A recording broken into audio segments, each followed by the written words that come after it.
So you have your 2D platformer working, but when you go over to a wall and hold the right arrow key, you're actually sticking to the wall.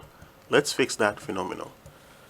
So the first thing we want to do is to create a physics material and set our friction to a very low friction like 0.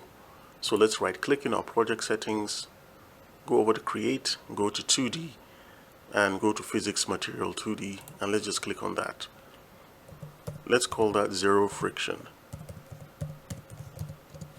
And what we're going to do when we click on 0 friction is to go over here where it says friction, and let's set that to 0.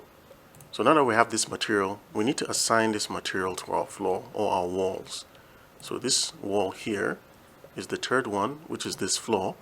So let's go ahead and select that. Now make sure you have a box collider attached to this, or you won't have access to the material section.